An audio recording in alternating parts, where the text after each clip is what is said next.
Rama accordingly discharged the arrow at him and cut off his head.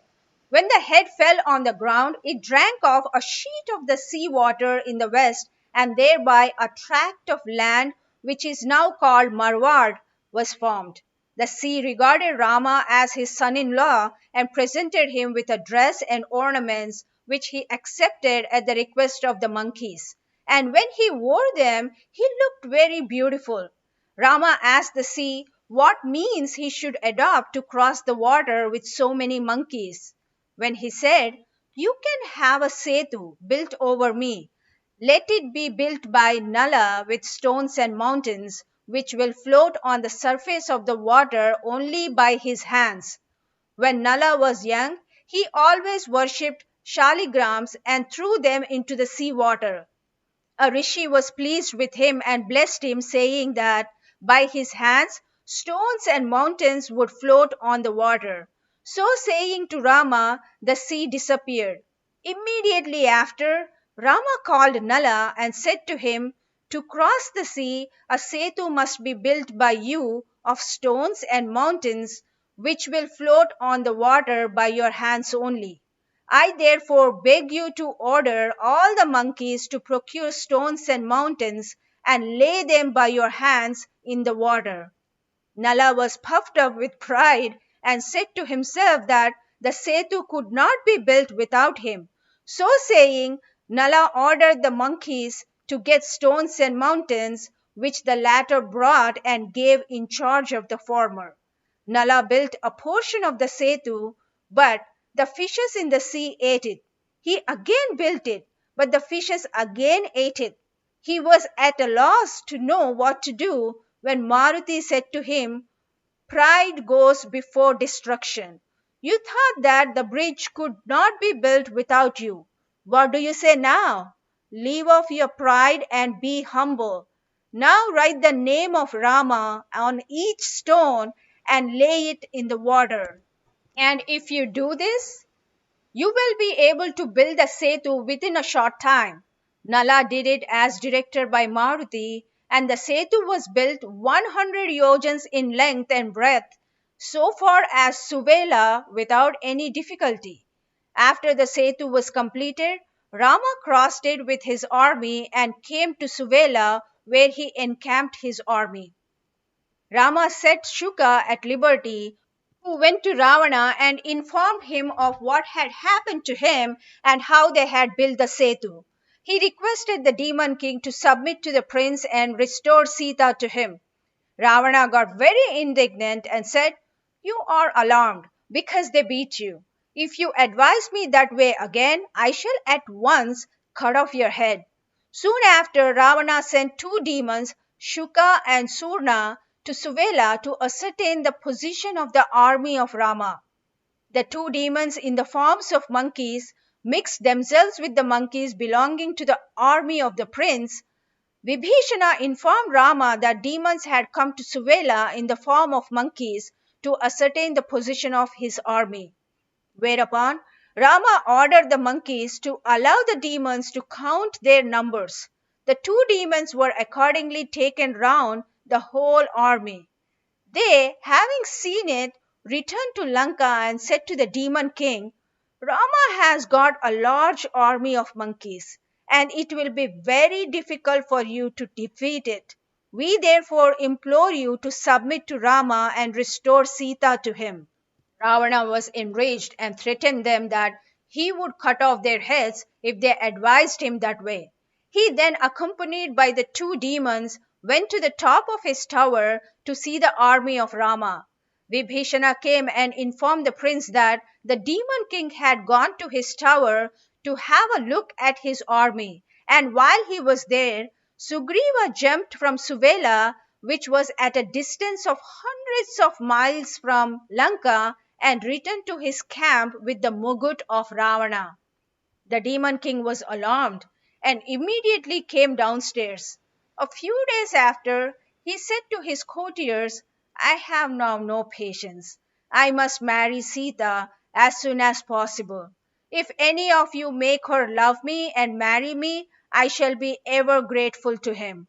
Whereupon His minister Vidyunjava, who was well versed in magic and sorcery, replied, I shall create by means of sorcery a head well cut off and similar to that of Rama, and also a Dhanushban, and show them to Sita, so that she may be convinced that her husband has been killed. If she is convinced of it, she will become hopeless and easily love you and marry you. I am very much thankful to you for your excellent scheme, replied Ravana. There is no doubt you will succeed in it. Vidyunjiva accordingly created the head of Rama and his Dhanushban. Ravana then came to the Ashoka forest and said to Sita, I am very sorry to inform you that your darling husband is killed and that his brother Lakshmana has fled to Ayodhya. Maruti, Sugriva, Nala, Nila, Angada, and all other warriors are also killed. You are alone here. What can you do now? You are helpless. I therefore beseech you to marry me. You shall be my first wife, and Mandodari will be your maidservant. Alas, Sita, Rama is no more. Believe me. If you want any proof of what I say, here is the head of your Rama cut off by a demon, and here is his Dhanushban. As soon as Sita beheld the head of Rama and his Dhanushban, she fainted. In her grief, she said to Ravana, I look upon you as my father and implore you to order a pile of wood to be arranged so that I may set fire to it and burn myself in it. I do not wish to live any longer in this world. As soon as he heard these words, he returned to his court, leaving Sita alone there. In the meantime, Sharma, wife of Vibhishana, came to the Ashoka forest and informed her that Rama was doing well, and the head which was shown to her was created by the demons by means of sorcery to make her give up her hope of Rama and marry Ravana. No sooner did Sharma inform Sita of this than the created head and Dhanushban which were left there disappeared. Soon after, the demon king said to his wife, Mandodari, you are my faithful wife and love me much. I have a great passion for Sita, and if you do not help me, I shall die. If you really love me, go to Sita in the Ashoka forest and persuade her to marry me. Whereupon Mandodari went to Sita and, having communicated her husband's wishes to her, returned home. She said to her husband, Dearest, Sita is not a woman who will comply with your wishes. She is a paragon of virtue. She will sacrifice her life rather than yield to your passion. There is no use of you being after her. I therefore beseech you to restore her to Rama. Why do you covet another's wife? My love, replied Ravana, what you say is true, but I shall never submit to Rama and humiliate myself in the eyes of all nations. I shall fight with him and die, but I shall never restore Sita to him. Having failed to persuade her husband, she returned to her palace. Ravana again went to the top of his tower with his courtiers and began to look at the army of Rama. Rama also went to the top of the hill with Sugriva and other monkeys and began to look at Ravana and his courtiers. Whilst Ravana was looking at the army of the prince, Sugriva jumped from the hill and knocked down the muguts put by him on his 10 heads. The demon king was surprised and combated with the monkey, but the latter, having administered to him severe blows, returned to Rama with joy. Ravana was alarmed and immediately came down with shame and confusion. After all preparations for the war were completed on both the sides, Vibhishana said to Rama, before an attack is made on Ravana, it is advisable to negotiate with him for peace. You should therefore send an ambassador to his court and request him to restore Sita to you. Rama accordingly sent Angada to the court of Ravana, but nobody noticed him there. The monkey was therefore irritated and said to the demon king, Ravana, do you know who I am? Who are you and what is your name? Ravana indignantly asked, I am a servant of Rama, continued Angada, and my name is Angada. I am son of Vali. I have come here to negotiate with you for peace. I shall never make peace with Rama, replied Ravana. I tell you once more to make peace with Rama, said Angada, and restore Sita to him. If you refuse to listen to me, you will lose your life and everything in Lanka. He is very powerful and you can do nothing to him. You are a shameless creature, Ravana indignantly replied. You know very well that Rama has killed your father, and instead of revenging yourself upon the enemy, you have now come to help him. You are a great donkey. No doubt Rama killed my father, said Angada, but by his arrow he has gone to heaven where he now enjoys everlasting happiness. Ravana was furious and ordered 4 demons to bind Angada, whereupon the demons firmly held him by his arms when the monkey struck the chest of the Ravana with his tail and jumped from Lanka with his Mugud, Chatra, and Mandap and returned to Suvela. The 4 demons with whom the monkey had jumped hung upon his shoulders with their heads downwards and were killed by a fall on the ground. The negotiations for peace having fallen through, Susen marched against Lanka with 20 kotis of monkey soldiers and fought with the troops of Ravana under the command of Dharmaraksha. Susen routed and defeated them all, and their commander was killed by Maruti with blows. The news of the defeat having spread throughout Lanka, the demon king boiled with rage and sent the demons called Vajra, Dausti, and Sukpana with a number of demon soldiers, but they were also defeated with heavy loss. Ravana was alarmed and did not know what to do. But in the meantime, his son Indrajit kept the field with the warriors Jambumali and Vidyaman and let off arrows at the army of Rama, which the latter cut off and killed the 2 warriors. Whereupon Indrajit immediately jumped with his chariot into the sky, where he hid himself in the clouds and let off serpent weapons at the army of Rama, which produced innumerable serpents. These serpents stung Rama and Lakshmana and all their soldiers, and consequently they all fell lifeless in the field except Maruti and Vibhishana, who were immortal. Indrajit, having thus defeated Rama, returned to Lanka with a great success.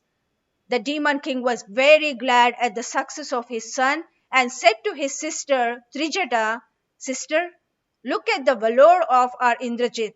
How has he fought and how has he defeated the army of Rama?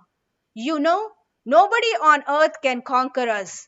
Now, what I want you to do is that you should now go to Sita and inform her of all that had happened.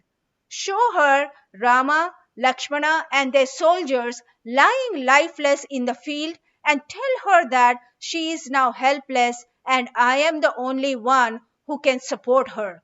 Tell her all this and persuade her to marry me. Oh, sister, I like her very much. Trijata accordingly showed to Sita Rama, Lakshmana, and the monkey soldiers lying lifeless in the field and told her all that Ravana had said. Sita, having seen her beloved Rama and Lakshmana, violently cried and became hopeless. Maruti and Vibhishana consulted together as to what they should do to resuscitate the princess and their army, but before they arrived at a certain conclusion, the wind had come and whispered to Rama a Garuda mantra which produced Garudas or eagles. These Garudas killed all the serpents and resuscitated Rama, Lakshmana, and their army. The fighting was again renewed by the monkeys when Pravasta, the minister of Ravana, bravely fought with them and killed many of them. Whereupon Nala threw at the minister 1 lakh of mountains, which the latter broke in no time and continued the fighting. But after a lot of battle, Pravasta was killed by Nala with a tree called Tada, 100 yojans in length. At this defeat, Ravana was greatly enraged and prepared himself to fight with the enemies, where his wife Mandodari said to him, "My dearest, you should now give up the idea of your fighting with Rama any longer. Why do you want another's wife? My love, just restore her to her husband, so that everything will end in peace and tranquility." "My darling," Ravana laughingly replied, "I am ready to do anything for you, but please do not tell me to restore Sita to Rama.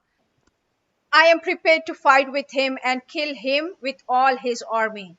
Ravana having refused to listen to her, she returned to her palace. Immediately after, the demon king kept the field with his sons, grandsons, great grandsons, and a large number of warriors and soldiers, and commenced operations where Sugriva threw a large mountain at him, which the latter broke with his arrows. Whereupon all the monkeys rushed upon him with mountains, large trees, rocks, and other weapons, but he also broke them with his arrows. Maruti then threw a very large rock at the demon king, which the latter broke with his arrows and gave blows to the former. Maruti fainted for some time, and, having soon come to himself, returned the blows to him and knocked down his muguts and the chatras held over his 10 heads. Ravana was not in the least alarmed and continued the fighting. Whereupon Nala produced by a mantra innumerable Nalas like himself and employed them to throw mountains, trees, rocks at the demon king, when the latter let off a Brahmastra and made them all disappear in a second. Lakshmana then let off a Brahmashakti at Ravana, which was cut off by the latter into two parts. One part of it fell on the ground, and with another Lakshmana was struck, and consequently he fainted. Maruti was greatly enraged and gave Ravana blows which made him vomit blood and return to Lanka. When the demon king was thus defeated, he sent his demon subjects to arouse his brother Kumbhakarna from his fast sleep. The demons went and shook him, but he was not awakened. Whereupon they threw rocks and mountains at him, pierced him with sharp weapons, and scratched him with their nails, but nothing could arouse him from his sleep. He was snoring with a great noise, and drew in and sent out with his inspiration and respiration the demons, bullocks, cows, elephants, and other animals that had come before him. At last the demons brought two nymphs and made them sing before him. By their melodious voice he was aroused, and as he was hungry for 6 months, he at once devoured billions of bullocks, she-buffaloes, brahmans, cows, and even demons, and drank off gallons of liquor and ghee. After his hunger was appeased, the demons informed him of what had happened to his brother Ravana, his kingdom and subjects. Whereupon Kumbhakarna immediately stood on his legs and began to walk towards the palace of his brother. The monkeys, looking at the huge size of the demon, were greatly disheartened, but Maruti went to him and lifted him up thrice in order that they must not be afraid of him. Kumbhakarna reached the palace of Ravana and stood before him. When the latter said to him, "Brother, I am now in difficulty. I have brought Sita, the wife of Rama, as I wish to marry her. In order to recover her from me, Rama has come here with a great number of monkey soldiers. They have killed good many demons and destroyed nearly the whole of Lanka. It is now your duty to help me." "It is not good that you have deprived the helpless woman Sita of her husband," replied Kumbhakarna. "It is a great sin that one should covet another's wife. You ought to have restored her to her husband. But as you have brought her here at the risk of your life, have you fulfilled your wishes? If not, transform yourself into Rama and go to her." "That cannot be done," replied Ravana, "because if I become Rama, all his virtues will reign in me and prevent me from doing any wicked act. Unless you kill Rama, I shall not be able to fulfill my wishes. As you are my brother, said Kumbhakarna, it is my duty to help you. Have courage. I shall devour all the monkeys in a moment and kill Rama and Lakshmana. Taking his leave of Ravana, Kumbhakarna attacked the army of Rama when four monkeys, including Sharab and Govaksha, flung mountains and rocks at the demon, which the latter broke with blows and threw them into the sky. Kumbhakarna devoured a great number of the monkeys, but a few of them escaped through his ears and nostrils. Sugriva then threw a mountain at him, which the latter broke with one blow, and having held him by his feet, turned him round like a reel. He was about to dash the monkeys to pieces when the latter escaped from his clutches and jumped into the sky. But he, having stretched out his hands in the sky, brought him down and put him into his arms. Sugriva was disgusted at the stink of his arms and having cut off his nose and ears, once more escaped and jumped into the sky, of which Kumbhakarna knew nothing. He was profusely bled and altogether disfigured. Having thought that he was successful in the war, he walked towards the palace of his brother Ravana. The demon king was ashamed to behold him in that state, and in order to avoid an interview with him, he ordered his barber to show him a mirror. The barber accordingly held a mirror before the demon, in which he beheld his disfigured face and immediately returned in a great rage to renew the fight with the monkeys. Desperate as he was, he devoured many of the monkeys and attempted to rush upon Rama when Lakshmana let off arrows at him, which he broke with his hands. In the meantime, Vibhishana went to fight with his brother when the latter said, you are a great scoundrel. Do you know who I am? I am your brother. You are treacherous and have joined our enemies. I should have just killed you on this spot. But as there will be no one left behind us to perform our funeral ceremonies, I spare your life and command you to leave this place immediately. Do not show me your face again. Having heard these words from the mouth of Kumbhakarna, Vibhishana immediately disappeared. Kumbhakarna then rushed upon Rama when the latter let off arrows at him, but they all were devoured by the demon. Lastly, the prince discharged a deadly arrow at him and cut off his hands with it, and with other arrows his feet, trunk, and head. On receiving the news of the fall of Kumbhakarna in the field, Ravana much grieved for him. When Indrajit came and consoled his father, immediately after, Atikaya, the second son of Ravana, with other warriors, bravely attacked the army of Rama and shot a great number of monkeys. But at last, Lakshmana killed him with his arrow. Ravana much lamented for him when Indrajit consoled his father and, having washed his body with the blood of human beings and cows, performed a penance. His goddess was pleased with him and presented him with a chariot, horses, and weapons. He seated himself in the chariot and jumped into the sky, and having hid himself in the clouds, he let off arrows at the monkeys and killed them all. Even Rama and Lakshmana were struck with his arrows. The demon prince again returned to Lanka with success. To resuscitate the monkeys, Maruti went to a great mountain called Dronagiri, which was full of medicinal plants. For some time he stood at the foot of the mountain, entreating him to accompany him to Suvela, the place of the war, and resuscitate the monkeys with the medicinal plants. The mountain said, be gone, you fool.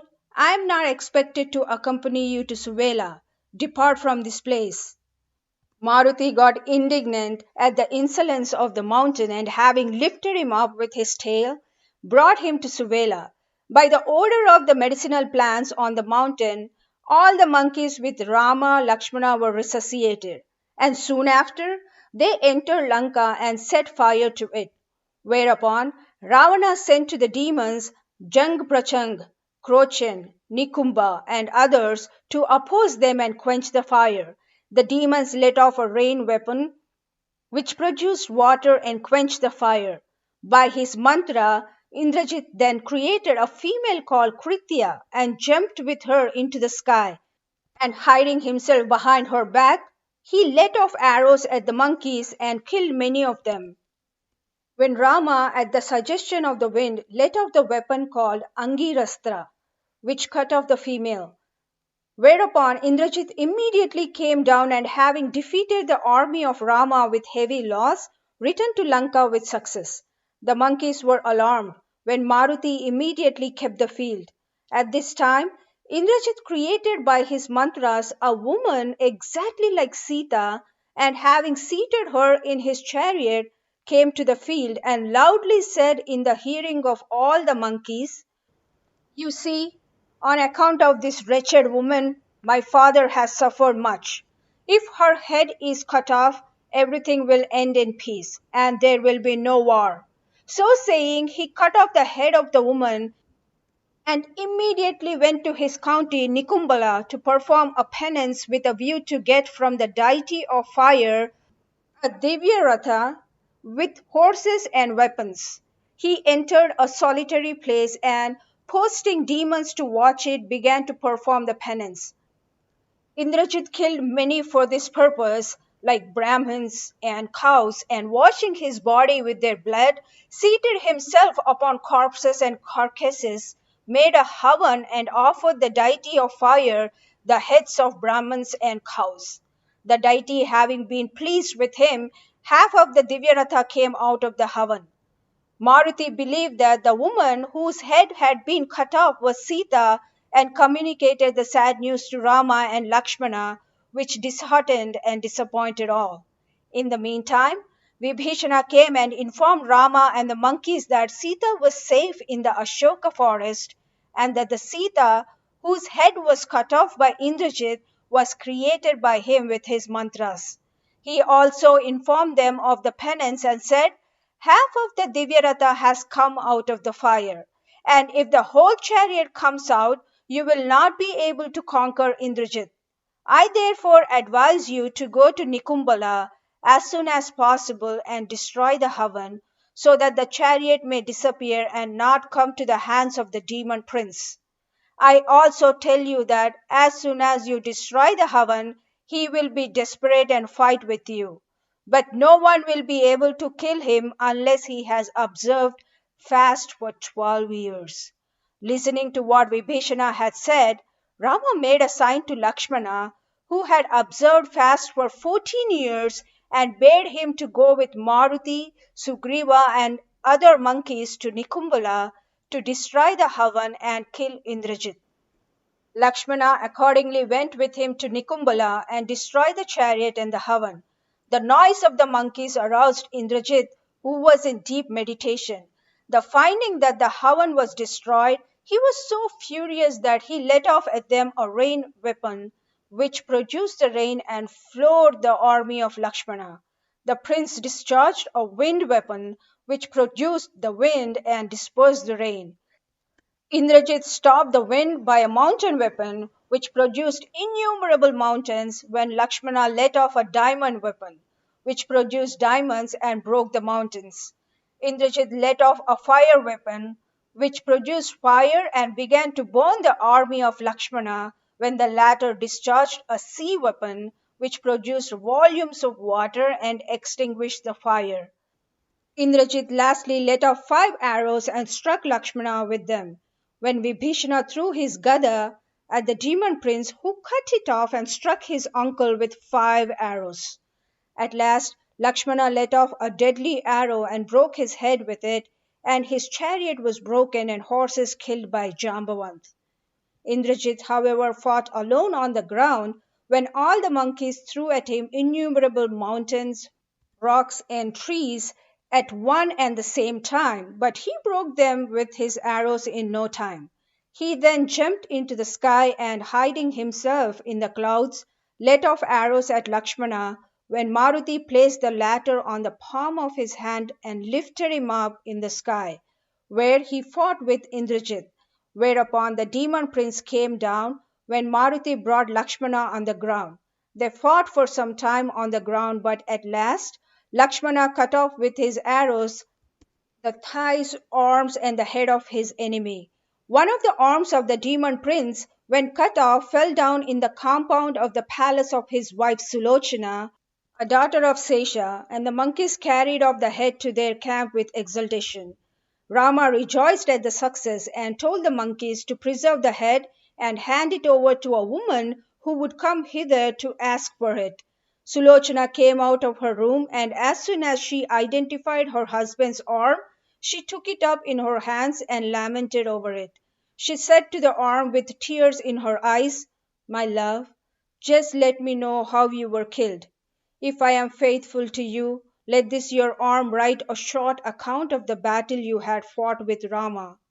So saying, she placed a piece of paper, pen, and ink before the arm, which wrote the full account of the battle and informed her that the monkeys carried off his head to Suvela.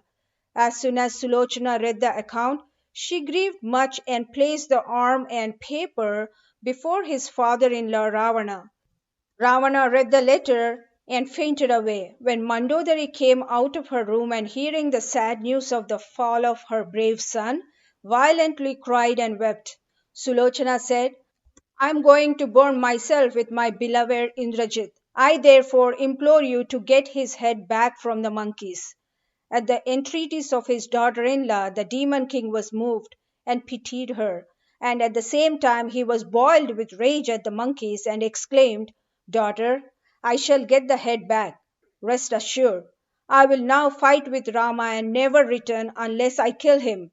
So exclaiming his order to courtiers to make preparations for march against the prince, when Mandodari said to Sulochana, "There is no necessity for fighting with Rama.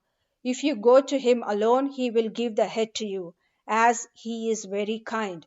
Ravana said, "She is helpless. If anybody commit outrage upon her, there is not a single monkey with Rama," replied Mandodari, "who will covet another's wife." As soon as Mandodari said these words, he hid his face with shame and confusion and allowed Sulochana to go alone to Suvela. Sulochana came to the camp of the monkeys when the latter took her to Rama. She said to the prince, "I am wife of Indrajit and have come hither to carry the head of my husband, and I am going to burn myself with him. I therefore implore you to give it to me." "How did you know that the head of your husband was carried off by us?" asked the monkeys. Sulochana told them what had happened, but the monkeys said to her, "We cannot believe what you say. It is impossible that a lifeless arm can write. Here is the head of your husband, and if you were faithful to him, just make it laugh, and then we will be convinced of what you say." Whereupon Sulochana, embracing the head, said, "My love, I am now in difficulty. These monkeys have met here together to judge my fidelity towards you, and if your head does not laugh, they will look upon me as a vile woman." Sulochana tried her utmost to make the head laugh, but it did not listen to her. At last she said, "I made a great mistake. If I had called my father Sesha to help you, nothing could have been done to you." As soon as she uttered these words, the head heartily laughed. The monkey said, "Though Sulochana spoke to the head in so many pathetic words, it did not laugh, but as soon as she took the name of Sesha, it heartily laughed." "What is this mystery?" asked the monkeys. "Sulochana is the daughter of Sesha," replied Rama, "and Lakshmana is an incarnation of Sesha." The head laughed because his father-in-law killed his own son-in-law. No sooner did Rama inform the monkeys of this than Lakshmana, much grieved for his son-in-law Indrajit, when the former pacified and consoled him, saying that he would resuscitate the demon prince if he wished to do so. But the entreaties of the monkeys, Rama did not resuscitate Indrajit. The monkeys then handed the head over to Sulochana, which she took and brought on the seashore near Lanka, where she arranged a pile of wood and, having set on fire to it, burnt herself with the head. Ravana, who was present there with his family, according to the custom, was deeply affected at the sight and returned home overwhelmed with grief. Ravana was in a confused state of mind and did not know what to do when his minister Vidya advised him to write a letter to his uncles Ahiravana and Mahiravana in Patal. Whereupon the demon king wrote to them, called them to see him at his palace, and informed them of his misfortune and distress, when they encouraged him and said, "You need not to be alarmed. We shall carry off Rama and Lakshmana to Patal today at midnight and sacrifice them to our goddess." The ministers of Vibhishana overheard what had passed between Ravana and the demons and communicated it to their master. Whereupon Vibhishana told Maruti, Nala, Nila, Sugriva, and other monkeys to guard Rama and Lakshmana during the night. All the monkeys therefore made a fortification of their tails and, placing in it the princess on a cart, guarded them. At midnight, Ahiravana and Mahiravana came there and were greatly surprised at the curious fortification. But there being no way to get in, they excavated the earth, and through that excavation they carried off the princess with the cart to Mahikavati in Patal, where they put them in trance and confined them in a house. They had posted 20 kotis of demons under the command of Makaradwaja to watch the mouth of the excavation which was near the sea in Patal.